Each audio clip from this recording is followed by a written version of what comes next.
If I want to go downtown, there's a bus that will take me straight there. Sure, it's a 30-minute frequency, which is definitely not amazing, but when it's a one-seat ride, that's something I can work with. If I had to take that bus and then take another bus afterwards, well, if I missed that transfer and the second bus is also a 30-minute frequency, that could be up to another 30 minutes of waiting. And well, if I have to take another bus after that, I mean, you get the idea. Each of these trips, every time you make a transfer, it's adding potentially 30 minutes to your travel time. This is why it's ideal to make trips using buses with high frequencies and as few transfers as possible. But it doesn't always work out like that, whether you're traveling for work, leisure, or your personal life responsibilities. To illustrate this, we're going to look at a specific example I face every single week in my own life. I'm Alex Williams, and this is Humane Cities, a YouTube channel talking about how small changes to transit schedules can make a huge difference in the lives of the users. Every Sunday night, I make the exact same trip. We'll simplify the map a little bit and change the route names, but if you use the same routes that I do, there's a chance you might figure out which ones I'm talking about. So, in this scenario, I have to get from A to B. You'll notice I'm hoping to stay south of downtown. I'll draw that just up top here. We're also going to give each of these scenarios the same start time. So the first option I'm given is waiting for 14 minutes at the bus stop. Then I take Route 12 on a 29-minute ride to downtown. Then I'll wait 14 minutes downtown before a 33-minute ride on Route 30. This will get me right to my front door, which is convenient, but in total, including the wait time, this trip is 90 minutes long. I also, frustratingly, had to go well out of my way and have to hang out downtown for a hot second between buses. I could, if I wanted, swap Route 12 with 15 or take the 93 to the 18 and then the 30, but the result is ultimately the same. I get home after an hour and a half of riding two buses. Okay, so that option is not ideal. This is an option that I have actually only chosen one time. In the second option, I start off riding Route 93 after a 15-minute wait, of course. I hop on after 17 minutes, and then I wait 25 minutes for Route 27 to show up.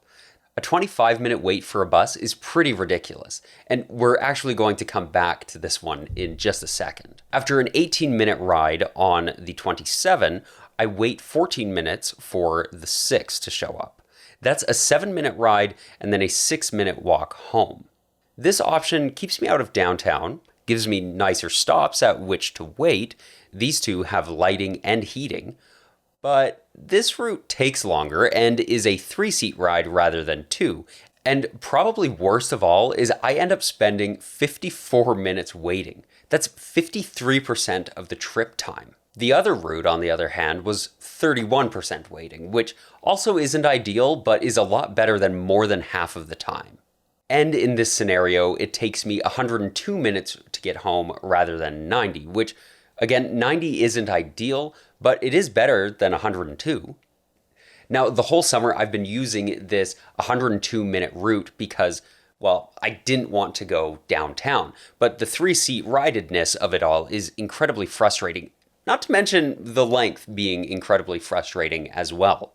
Now, this whole summer, I've been trying to optimize this route because usually I watch the 27 drive away while I'm still sitting on the approaching 93. If I manage to catch the 27, I get the earlier 6. That gets me home 30 minutes sooner. So I've put a lot of effort into this. But let me show you how infuriating it is to actually manage to get that earlier 27. Okay, so the 93 comes from this way and intersects with the 27 here. The stop before it is a time point. This means the Route 93 will wait at that spot if it arrives a little bit early. This way, we don't end up with buses running 5, 10, or even 15 minutes early, especially in off-peak hours when the buses aren't stuck in traffic. Over the course of this summer, the 93 has arrived consistently at this time point at least 5 minutes early. If the time point were here, rather than here where it is, that would mean I'd almost always get the earlier 27. I'm not a transit planner, so I can't say why they chose to put the time point here, but let me explain a little bit of why this is actually insane to me. All three of the buses that stop here at the time point also stop here, plus the 27 and the 74. I imagine the time point is here and not here because each stop only has so much space for the buses to idle. But still, I spent the summer being tormented by this. Now, here were my solutions. Often, I have managed to get the 74, which replicates a portion of the 27's route. I've managed this because the 74, often but not always, arrives after the 93 does at this intersecting station.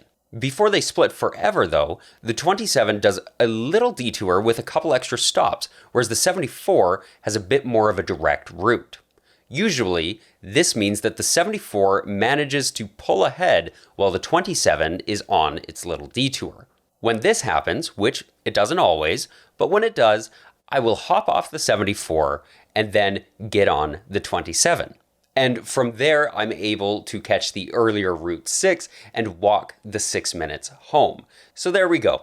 We got a 4-seat ride, but we did manage to get home a little bit earlier with some gaming and a little bit of additional stress.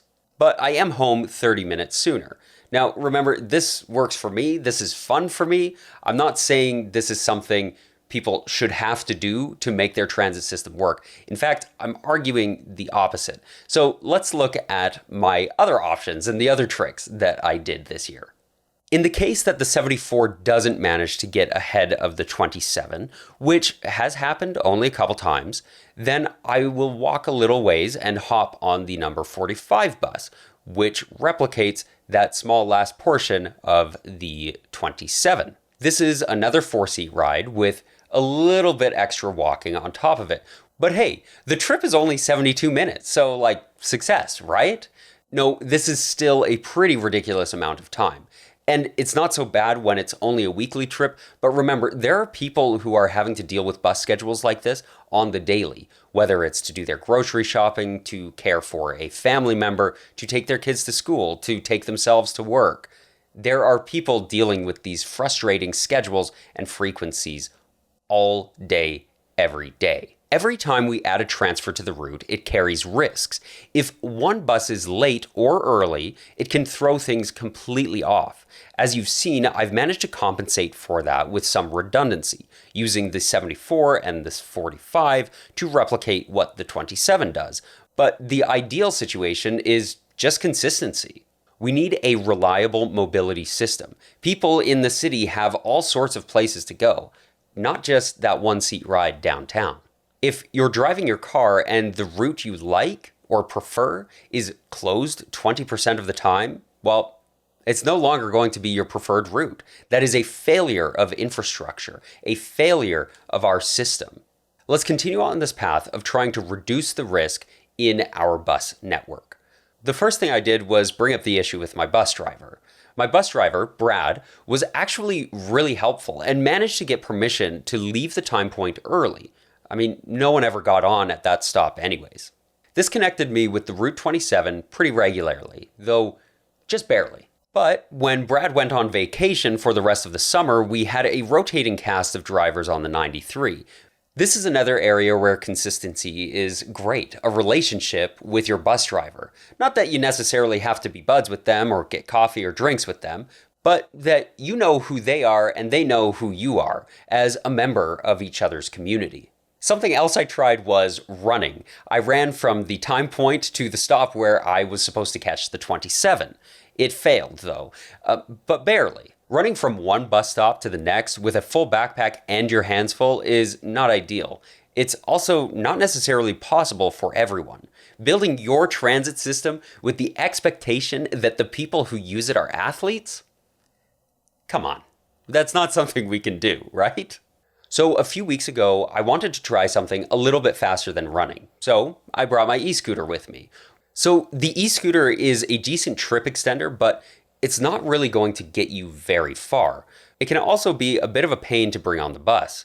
But I brought mine with me so that I could do this little test and see if I could get from the 93 to the 27 in a reasonable-ish amount of time. The day I brought my e-scooter with me also happened to be the one day the entire summer where the 93 was actually on schedule or a little bit behind and did not arrive at the time point early enough to wait. So that was useless. So I just lugged this thing around with me. But the following week, I decided to give it another try. I let the bus driver know I was running a little bit of an experiment, and we chatted a bit about transit, life, and the city we love. Anyways, I managed to do it. The 27 arrived right as I was folding my scooter, so I caught this kind of janky footage of it getting there. And look, there's the 93 arriving at the stop, right as we leave. I wanted to say thanks to my bus driver Robert for participating in my little bit of an experiment that day. I did manage to catch the bus. And since I had my scooter, I decided to skip waiting for the number 6 and just rode it the rest of the way home. This actually managed to get me home within the hour, which felt very, very good. So what have we learned? Well, first, I really enjoy the game of transit. When I had my car, I'd do the same thing. The little detours that got me places faster, figuring out the timing of lights, fun stuff like that. At least it's fun for me. It's not something we should build our transit system around. Second, we learned that the options provided by Google, Transit, and Apple can be played with a little bit. You're not stuck following those routes. And as you get to know your city and the routes in your area, you might be able to find some shortcuts. And third, transit should not be built for people who get a kick out of complicating their route home. Transit should be built for getting people safely and efficiently to wherever they need to go. Work, groceries, friends, events, anywhere. I should not have to haul my e-scooter around just to fill a small gap that should not have been there in the first place. And I know I'm not the only person who takes transit, but if the 27 had waited 1 second longer, I wouldn't have had to go through all of this. Or if we just moved the time point from here to here, that'd work too. The good news is, without doing either of those things, Calgary Transit actually solved my problem. There's another route I haven't mentioned in this video yet. We'll call it the 56. Route 56 is probably the first or second most important route in my life, maybe tied with Route 30. I haven't brought this route up in this video yet because Route 56 ends service on Sundays at 8 p.m. and everything I've talked about happens after 8 p.m. But starting September 2nd, Route 56 runs until midnight on weekends with a 20-minute frequency. This means I get on the 93 after a 15-minute wait, I get off 11 minutes later, I wait 4 minutes, get on the 56, ride for 22, get off and wait 4 minutes, hop on the 30, and arrive home after riding for 4 more minutes. 60 minutes to get home, including the 15-minute wait at the beginning. Anyways, this new trip is 38% wait time, with 65% of that wait time being at the very beginning. Here's a little graph of each trip I've discussed. This new one is obviously the best. It's amazing what increased frequency and longer hours of operation can do. So how would you improve your local bus route? Do you gamify getting around like I do? And if you're a Calgary Transit rider, make sure you join the Calgary Transit Riders at calgarytransitriders.ca.